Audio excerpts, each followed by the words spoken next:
আচ্ছা দাদু, বৈষম্য বিরোধী ছাত্র আন্দোলনে বেশ কয়েকজন সমন্বয়ক আছে। এদের মধ্যে সার্জিস আলম বয়সে খুবই কম আর সব থেকে ছোট, কিন্তু আওয়ামী লীগের লোকেরা সার্জিস আর হাসানাত এই দুইজনের উপরে খুব বেশি ক্ষিপ্ত কেন?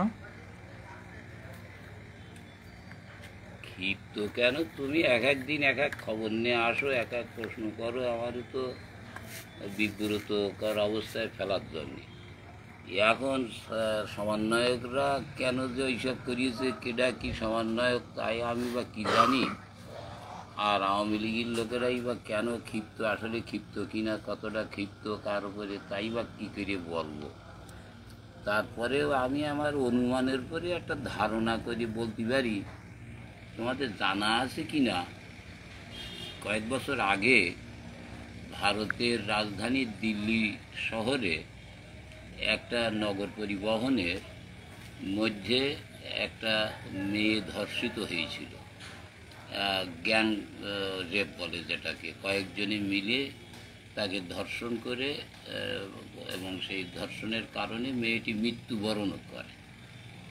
তো এখন ভারত তো অত্যন্ত গণতান্ত্রিক রাষ্ট্র এবং তারা আইনের শাসন আছে, এটা নিয়ে তাদের খুব মাথা ব্যথা হয়েছিল। তারা অনুসন্ধান করে এই পুরো গ্যাংটা ধরে ফেলে এবং এত বড় একটা মর্মান্তিক বিষয়, সারা পৃথিবী একেবারে তাজ্জব হয়ে যায়। ভারতের কেন্দ্রীয় সরকার, রাজ্য সরকার, প্রশাসন সবাই খুবই মানে দুঃখ এবং লজ্জিত, ক্ষিপ্ত, ব্যথিত হয়ে তারা এর দ্রুত বিচারের আওতায় তাদেরকে আনে। তো এখন একটা এর মধ্যে আন্ডার এজ, ইন্টারন্যাশনাল মানে এজ অনুপাতে, রুল অনুপাতে শিশু অপরাধী হিসেবে একজন, কিশোর অপরাধী হিসেবে একজনকে সাব্যস্ত করে যে তার বয়স অ্যাজ পার হিজ ওই বার্থ সার্টিফিকেট এইটাতে 18 বছর পরে নাই।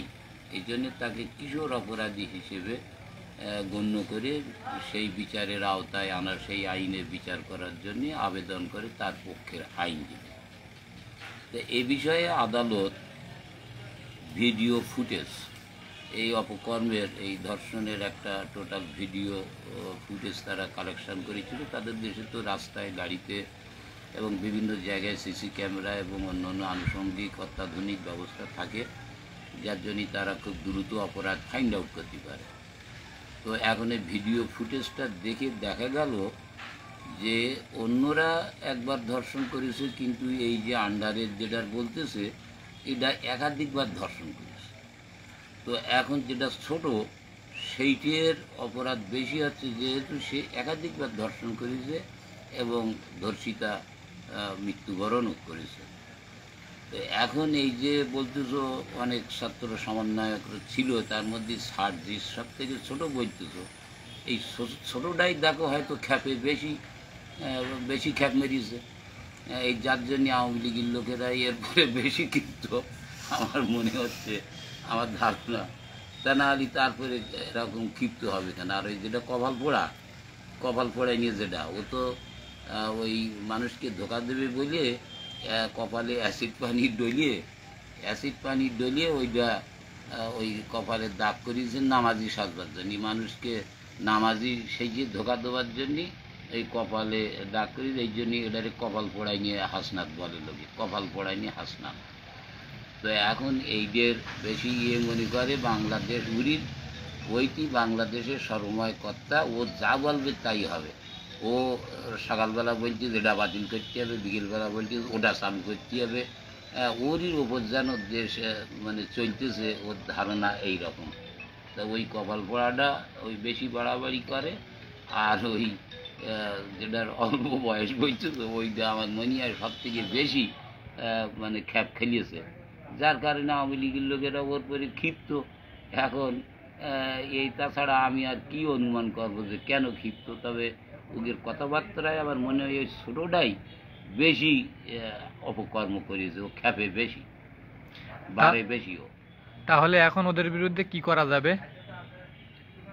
এদের বিরুদ্ধে কি করা যাবে? দেশে যেহেতু আইন কানুন নিয়ম শৃঙ্খলা প্রশাসন সব কিছু যেখানে ঢিলে ঢালা নাই বললেই চলে, কেন কি করা যাবে আমি কি বলবো? তবে এর একমাত্র উত্তর দিতে পারি সেবুদা।